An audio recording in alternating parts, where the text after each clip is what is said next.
Hello guys, welcome out to this channel to understanding and this video is for you. இன்னைக்கு நம்ம இதை பற்றி பார்க்க போகிறோம் அப்படின்னா நம்மளுடைய physical chapter 1 and நம்மளுடைய first volumeல இருக்கிற 6th chapter இருக்கிறது solid state and the solid state chapter உடைய second part தான் நம்ம என்ன பண்ண போகிறோம் அப்படின்னா பார்க்க போகிறோம். and இதில் முக்கியமான ஒரு டாபிக் என்ன அப்படின்னா classification of the solids. So சாலிடை நம்ம என்னதாக பிரிக்கலாம் அப்படின்னா ரெண்டாக பிரிக்கலாம். அந்த ரெண்டில் கிறிஸ்டலைனை நம்ம என்னதாக பிரிக்கலாம் அப்படின்னா அஞ்சாக பிரிக்கலாம். ஸோ அதெல்லாமே இருக்கட்டும். இப்போ கிளாசிஃபிகேஷன் ஆஃப் சாலிடை எப்படி பிரிக்கிறாங்க அப்படிங்கிறதா ரொம்ப முக்கியம். இப்போ ஒரு சிப்ஸ் பாக்கெட் இருக்குது. ஸோ அந்த சிப்ஸ் பாக்கெட்டில் லேஸ், பிங்கோ இந்த மாதிரி நிறைய கம்பெனிஸ் பிராண்ட்ஸ் இருக்குது. ஸோ அதை பற்றி நம்ம என்ன பண்ணுறோம் அப்படின்னா அதை பிரிக்கிறோம். ஸோ அதே மாதிரி தான் ஒரு சாலிட் இருக்குது அப்படின்னா அந்த சாலிடை எப்படி பிரிக்கிறோம் அப்படின்னா அதோடைய அரேஞ்ச்மெண்ட், அதுக்குள்ளே உள்ள அந்த சாலிடில் இருக்கிற அந்த ஆட்டம்ஸோ அல்லது அயான்ஸோ அல்லது மாலிகுல்ஸ், நான் போன வீடியோலேயே சொல்லியிருப்பேன் கான்ஸ்டுவன்ஸ் அப்படிங்கிற ஒரு வார்த்தை. ஸோ எதனால ஆனதோ அதுதான் கான்ஸ்டுவன்ஸ். ஸோ அந்த கான்ஸ்டுவன்ஸோடைய அரேஞ்ச்மெண்ட் எப்படி இருக்குது அப்படிங்கிறத பொறுத்து தான் என்ன ஆகுது அப்படின்னா இது ரெண்டாக மேஜர் டைப்ஸாக பிரிக்கிறாங்க. ஒன்று கிறிஸ்டலைன் சாலிட் அண்ட் அனதர் ஒன்று amorphous solid. So crystalline solid amorphous solid அப்படின்ட்டு என்னதாக பிரியுது அப்படின்னா ரெண்டாக பிரியுது. இதில் the term crystal. So crystal அப்படிங்கிற வார்த்தை எதுலேருந்து வந்தது அப்படின்னா கிரீக் வேர்ட் கிறிஸ்டலஸ் அப்படிங்கிற வார்த்தையிலேருந்து வந்தது. So what is mean by krystallos அப்படின்னா கிளியர் ஐஸ் அப்படின்னு அர்த்தம். ஸோ ஐஸ் கிளியராக இருந்துச்சுன்னா எப்படி இருக்குமோ அப்படி தான் கிறிஸ்டல் இருக்கும் அப்படிங்கிறது இதுலேருந்து தெரியுது. This term was first applied to transparent quarters stones. So transparent quarters stone அப்படிங்கிறது நம்ம புக்கில் படம் கொடுத்துருப்பாங்க. ஸோ அந்த முடிவெற்ற கடைகளில் பாபர் அந்த கடைகளெல்லாம் உங்களுக்கு ஷேவிங் பண்ணணும் ஒரு கல் மாதிரி. ஸோ அந்த மாதிரி இருக்கிறது தான் அந்த டிரான்ஸ்பரண்ட் குவார்ட்டர்ஸ் ஸ்டோன் அப்படிங்கிறது. And the name is used for solid bounded by many flat symmetrical arranged faces. So அது மாதிரி அரேஞ்ச்டு ஃபேஸஸ் ஒரே மாதிரி அரேஞ்ச் ஆகிருக்கிறது, அது மாதிரி ஃப்ளாட்டு சாலிடால் ஆன ஃப்ளாட்டு. ஸோ அதுக்கு எல்லாத்துக்குமே இதே பேரை நம்ம என்ன பண்ணுறோம் அப்படின்னா பயன்படுத்துகிறோம் அப்படின்னு சொல்லலாம். ஸோ ஆல்ரெடி நான் சொன்னது தான் சாலிட்ஸ் அப்படிங்கிறது அமார்ஃபஸ் சாலிட், கிறிஸ்டலைன் சாலிட் ரெண்டு பிரியுது. இந்த கிறிஸ்டலைன் சாலிட் உங்களுக்கு அஞ்சாக பிரியுது. ஸோ ஒன்று அயானிக் அப்படிங்கிறது அண்ட் ரெண்டாவது கோவலண்ட் அப்படிங்கிறது, மூணாவது உங்களுக்கு மெட்டாலிக் அப்படிங்கிறது அண்ட் நாலாவது உங்களுக்கு என்னது பிரியுது molecular. So molecular is differentiated into two. So அதில் ரெண்டு கிளாஸிஃபிகேஷன்ஸ் இருக்குது. இங்கே அட்டாமிக் சாலிட்ஸ் பற்றி நம்ம என்ன பண்ணல அப்படின்னா இங்கே சொல்லலை அவ்வளோவா. ஸோ அதனால் நான் இந்த மைண்ட் மேப்பில் என்ன பண்ணல அப்படின்னா அதை பற்றி கொடுக்கல. ஸோ அடுத்து என்ன அப்படின்னா அதே மாதிரி ஸோ நான் சொன்னது தான் கிறிஸ்டலைன் சாலிட்னா என்ன, அமார்ஃபஸ் சாலிட்னா என்ன. ஒரு சின்ன டிஃப்ரென்ஸ் நான் சொல்லிடுறேன். கிறிஸ்டலைன் சாலிட் அப்படிங்கிறது ஒன்று, அதில் ஆட்டம்ஸ், அயான்ஸ் அல்லது மாலிகுல்ஸ் ஆனால் கான்ஸ்டுவன்ஸ் இருக்காங்கல்ல அவங்களுக்குன்னு ஆர்டர்டு அரேஞ்ச்மெண்ட் இருக்கும். அதே மாதிரி அவங்க ரொம்ப அதிகமாக போய்கிட்டே இருப்பாங்க அதே மாதிரி. ஸோ அதுதான் இங்கே ஒரு வார்த்தை. ஸோ அப்போ அரேஞ்ச்மெண்ட் ஆஃப் கான்ஸ்டுவன்ஸ் இருக்குல்ல அது என்னதாக இருக்கும் அப்படின்னா சேமாக இருக்கும், அதே மாதிரி தான் வரிசைப்படுத்தி இருக்கும் அப்படிங்கிறது தெரியுது. இப்போ எக்ஸாமினேஷன் நடக்குது, அந்த எக்ஸாமினேஷன் ஹாலில் உங்களுக்கு டேபிள்ஸ் எல்லாமே கரெக்டாக என்ன இருக்கும் அப்படின்னா அரேஞ்ச் ஆகிருக்கும். ஸோ அது அப்படி நிறைய ரோஸ் போயிட்டே இருக்கும், நிறைய காலம்ஸ் போயிட்டே இருக்கும். ஸோ அதுதான் இங்கே என்ன விஷயம் அப்படின்னா அரேஞ்ச்மெண்ட் அப்படிங்கிற ஒரு விஷயம். ஸோ எக்ஸாமுக்கு அரேஞ்ச் பண்ணுற மாதிரி தான் இங்கே ஆட்டம்ஸ் எப்படி அரேஞ்ச் ஆகிருக்கு அப்படிங்கிறது தான் இங்கே முக்கியமான விஷயம். ஸோ கிறிஸ்டலைனில் பார்த்தீங்கன்னா அப்படி வரிசையாக அடுக்கிற மாதிரியே இருக்கா, எஸ் அதே மாதிரி அவங்க போய்கிட்டே இருப்பாங்க. பட் அமார்ஃபஸ் அப்படிங்கிறது அங்கன்னு ரேண்டமாக அரேஞ்ச் ஆகிருக்கும். ரேண்டமானா அங்கே இங்கேன்னு ஏனா தானோன்னு அப்படின்னு சொல்லலாம். ஸோ அப்போ லாங் ரேஞ்ச் அப்படின்னா ரொம்ப தூரம் போயிட்டு ஆர்டராக போயிட்டு இருக்கிறது அந்த கான்ஸ்டுவன்ஸ் போயிட்டு இருந்துச்சு அப்படின்னா அது கிறிஸ்டலைன் சாலிட். ஷார்ட் ரேஞ்ச் ரேண்டமாக அரேஞ்ச்மெண்ட் ஆகிருக்கும் கான்ஸ்டுவன்ஸ் எல்லாமே அப்படின்னா அது அமார்ஃபஸ் சாலிட். ஸோ இதுதான் மெயின் டிஃப்ரென்ஸ் பிட்வீன் தீஸ். இப்போ ஒரு ஞாபகம் வச்சுக்கலாம், கிறிஸ்டலைன் சாலிடுக்கும் அமார்ஃபஸ் சாலிடுக்கும் என்ன அப்படின்னா ஒரு கார்ன் எடுத்துக்கோங்க, கார்ன் சோளம். ஸோ அந்த சோளத்தில் வரிசையாக உங்களுக்கு சில சோளத்தில் வரிசையாக ஆர்டராக இருக்கும், சில சோளத்தில் சில இடங்களில் நிறைய பெருசாக சிறுசாக அந்த மாதிரி இருக்கும். அப்படி பெருசு சிறுசு ஏனாதானும் அரேஞ்ச் ஆகிருந்துச்சுன்னா அது அமார்ஃபஸ் சாலிட். உங்களுக்கு வரிசையாக அந்த சுற்றி அந்த ஷெல்லை சுற்றி அந்த சோளம் இருந்துச்சு அப்படின்னா அது கிறிஸ்டலைன் சாலிட். ஸோ இவ்வளோ தான். இதுக்குன்னு ஒரு நிறைய டிஃப்ரென்ஷியேஷன் நம்ம புக்கில் என்ன பண்ணியிருக்காங்கன்னா கொடுத்துருக்காங்க. இன்னொன்று என்ன சொல்லியிருக்காங்க அப்படின்னா கான்ஸ்டுவன்ஸ் ஒரு அரேஞ்ச்மெண்ட் கிறிஸ்டலைன் சாலிடில் அதோடைய potential energy of the system என்னதான் இருக்கும் அப்படின்னா கம்மியாக இருக்கும், மினிமமாக இருக்கும், ஏன்னா அவங்க வரிசையாக இருக்கிறனால. அதே மாதிரி தான் அமார்ஃபஸ் சாலிடில் அதோடைய கான்ஸ்டுவன்ஸ் எல்லாமே ரேண்டமாக அரேஞ்ச் ஆகிருக்கும் அப்படிங்கிறது என்ன பண்ணியிருக்காங்கன்னா நம்ம புக்கில் சொல்லியிருக்காங்க.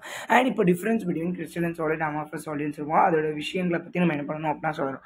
இந்த மாதிரி நீங்கள் படிச்சுக்கலாம். ஸோ ஃபர்ஸ்ட் நம்மளோட புக்கில் எதை பற்றி கொடுத்துருக்காங்க அப்படின்னா ஜியோமெட்ரிக் ஷேப். ஸோ ஷேப் எப்படி இருக்குது அப்படிங்கிறத ஃபஸ்ட்டு கிறிஸ்டலின் சாலிட்னா என்ன, அமார்ஃபஸ் சாலிட்னா என்னன்னு சொல்லியிருக்காங்க. ரெண்டாவது ஷேப் என்ன அப்படின்னு சொல்லியிருக்காங்க. இது நீங்கள் ஏன் இந்த சைடு ஹெட்டிங்ஸ் சொல்கிறேன் அப்படின்னா அப்போ தான் ஞாபகம் வைக்க முடியும் ஈஸியாக. அது மட்டும் இல்லாமல் அனைசோட்ரோபிக்கா ஐசோட்ரோபிக்கா அதை பற்றி இப்போ நம்ம பார்ப்போம். ஐசோட்ரோபிக் ஒரு அனைசோட்ரோபிக், அதுக்கடுத்து அந்த சாலிட்ஸுடைய நேச்சர். ஸோ அது ட்ரூ சாலிடா அல்லது சூடோ சாலிட்ஸா அப்படிங்கிறத பற்றி சொல்கிறாங்க. அண்ட் அதோடைய ஹீட் ஆஃப் ஃபியூஷன், அதுக்கடுத்து மெல்டிங் பாயிண்ட், அட் லாஸ்ட் நம்மளுக்கு அதோடைய எக்ஸாம்பிள்ஸ்னு 7 கொடுத்துருக்காங்க. ஸோ கிறிஸ்டலின் சாலிட்னா என்ன, அமார்ஃபஸ் சாலிட்னா என்ன அப்படிங்கிறத பற்றி பார்க்கலாமா. So long range orderly arrangement of constituents, long ரேஞ்சாக இருக்கும், வரிசையாக அடுக்கி இருக்கும் கான்ஸ்டியூன்ஸ் எல்லாமே. கான்ஸ்டியூன்ஸ்னால் யார், ஆட்டம்ஸ், அயான்ஸ், மாலிகூல்ஸ். ஷார்ட் ரேஞ்சாக இருக்கும், ரேண்டமாக அதோடைய கான்ஸ்டியூன்ஸ் எல்லாமே என்ன இருக்கும் அப்படின்னா அரேஞ்சாக இருக்கும். டெஃபினேட் ஷேப், கரெக்டான ஷேப் இருக்கும். இரெகுலர் ஷேப், ஏனாதானோன்னு ஷேப் இருக்கும். இங்கே ஹீட் ஆஃப் ஃபியூஷன் டெஃபினட் கரெக்டாக இருக்கும். இங்கே ரேட் ஆஃப் ஃபியூஷன் இந்த இதில் தான் உருகும் அப்படின்ட்டுலாம் இருக்காது. அதுக்கு கரெக்டான ஷார்ட் மெல்டிங் பாயிண்ட் உண்டு. இது கொஞ்சம் கொஞ்சமாக தான் என்ன ஆகும் அப்படின்னா soft and over range of temperature, ரொம்ப அதிகமான டெம்பரேச்சரில் என்ன ஆகும் அப்படின்னா ரொம்ப உருகும் அப்படின்னு சொல்கிறாங்க. Anisotropic nature, isotropic nature, they are true சாலிட்ஸ்ன்னு சொல்லுவாங்க. இவங்க சூடோ சாலிட்ஸ் அல்லது சூப்பர் கூல் லிக்விட்ஸ் அப்படின்னு சொல்லுவாங்க. Example NaCl, diamond. அண்ட் இங்கே பிளாஸ்டிக், ரப்பர் பற்றி சொல்லியிருக்காங்க. இப்போ ரப்பர்லாம் பாருங்களேன், உங்களுக்கு ரொம்ப ஈஸியாக அது இழகிராது, கரெக்டாக உருகாது.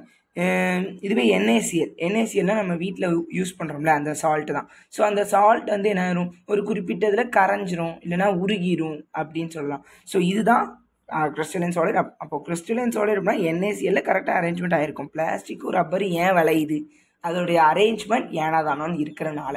ஸோ இதுதான் இங்கே உள்ள விஷயம்.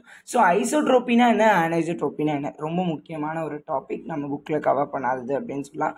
ஐசோட்ரோப்பி அப்படின்னா என்ன அப்படின்னா யூனிஃபார்மிட்டி இன் ஆல் டைரக்ஷன், எல்லா டைரக்ஷன்லையும் யூனிஃபார்மாக இருக்கணும். இன் சாலிட் ஸ்டேட்டில் ஐசோட்ரோப்பினா என்ன அப்படின்னா having identical values of physical property such as refractive index, electrical conductance அப்படின்னு சொல்லலாம் in all direction. ஸோ இப்போ டிஃப்ரென்ஸ் பிட்வீன் ஐசோட்ரோப்பி அனைசோட்ரோப்பிங்கிற கொஸ்டின் நம்மளுக்கு கேட்கறதுக்கான வாய்ப்புகள் இருக்குது. ஐசோட்ரோப்பினா என்னன்னு சொல்லியிருக்காங்க, அதுக்கு அதோடைய ஃபிசிக்கல் ப்ராப்பர்ட்டிஸான எலக்ட்ரிக்கல் கண்டக்டன்ஸ், ரிஃப்ராக்டிவ் இண்டெக்ஸ், இது எல்லாமே என்னதான் இருக்கும் அப்படின்னா எந்த டைரக்ஷனில் பார்த்தாலும் சேமாக இருக்கும் ஐசோட்ரோப்பியில். அனைசோட்ரோப்பி அப்படின்னு சொல்லும்போது அது அதோடைய மெஷர்மெண்ட்டுடைய டைரக்ஷனை பொறுத்து தான் மாறுபடும் அப்படின்னு சொல்லலாம். அப்போ கிறிஸ்டலின் சாலிட்ஸ் எல்லாமே அனைசோட்ரோபிக். ஏன், அவங்க டிஃப்ரெண்ட் வேல்யூஸ் ஆஃப் ஃபிசிக்கல் ப்ராப்பர்ட்டிஸை காமிக்கிறாங்க when measured along different direction. ஒவ்வொரு டைரக்ஷனில் பார்க்கும்போது ஒவ்வொரு மாதிரி இருக்குது அப்படின்னு சொல்லலாம். ஸோ அதுக்கடுத்து when measured along different direction அப்படின்னு சொல்லியிருக்காங்க. இதே மாதிரி அனைசோட்ரோபி அப்படிங்கப்போ நம்மளுக்கு anisotropy in crystals due to எதனால anisotropy அப்படின்னா different arrangement of their constituents along different direction. So different டைரக்ஷன்லேருந்து பார்க்கும்போது டிஃப்ரெண்ட்டாக இருக்கிறனால அப்படின்ட்டு ஒரு சின்ன விஷயம் நம்மளுக்கு சொல்லியிருக்காங்க. ஸோ ஐசோட்ரோபி அண்ட் அனைசோட்ரோபி அப்படின்னு சொல்லும்போது நீங்கள் புக்லேயே பாருங்கள், நான் மோஸ்ட்லி ரீட் பண்ணி தான் சொல்லுவேன். அண்ட் இங்கே பாருங்களேன், ஒரு ஆட்டம்ஸ் அரேஞ்ச்மெண்ட் உங்களுக்கு இந்த மாதிரி இருக்குது அப்படின்னு சொல்லலாம். இது எல்லாமே என்னதாக இருக்குது அப்படின்னா ஆட்டம்ஸ் அரேஞ்ச்மெண்ட் நான் ஏனாதானோன்னு வரைஞ்சிருக்கேன். ஸோ இப்படி ஏனாதானோன்னு வரையும் போது எனக்கு யூனிஃபார்மிட்டி நான் பார்க்குறேன். So what is mean by uniformity அப்படின்னு பார்த்தோம் அப்படின்னா நம்மளுக்கு கிறிஸ்டலின் சாலிட் என்ன, அமார்ஃபஸ் சாலிட் என்ன அப்படிங்கிற டிஃப்ரென்ஸ் தெரிஞ்சிருக்கணும். கிறிஸ்டலின் சாலிட் அப்படின்னாலே நம்மளுக்கு அனைசோட்ரோபி. ஸோ அதே மாதிரி அமார்ஃபஸ் சாலிட் அப்படின்னு சொல்லும்போது ஐசோட்ரோபி. அமார்ஃபஸ் ஏனதானு இருப்பாங்க. இப்போ எந்த டைரக்ஷனில் நம்ம பார்த்தாலும் எப்படி இருப்பாங்க, சேமாக இருக்கும் அதோடைய ஃபிசிக்கல் ப்ராப்பர்ட்டி. இதுவே நம்மளுக்கு ஆர்டர்டான கிறிஸ்டலின் சாலிடில் பார்த்தோம் அப்படின்னா ஒவ்வொரு டைரக்ஷனில் ஒவ்வொரு மாதிரி இருக்கும் அப்படின்னு சொல்லியிருக்காங்க. அதோடைய ஃபிசிக்கல் ஆக்டிவிட்டி அல்லது ஃபிசிக்கல் ஸ்டேட் அப்படின்னு சொல்லலாம். ஸோ அது எல்லாமே எப்படி இருக்கும், ஃபிசிக்கல் ப்ராப்பர்ட்டி எல்லாமே டிஃப்ரெண்ட்டாக இருக்கும். ஸோ இதுதான் ஐசோட்ரோபி அண்ட் அனைசோட்ரோபியோட டிஃப்ரென்ஸ். அண்ட் இங்கே உங்களுக்கு என்ன கொஷின்ஸ்லாம் இருக்குது அப்படின்னா difference between crystalline solid and amorphous solid இது வந்து உங்களுக்கு புக் பேக்கில் கொடுத்துருக்காங்க. ஸோ ப்ளீஸ் பார்த்துக்கோங்க.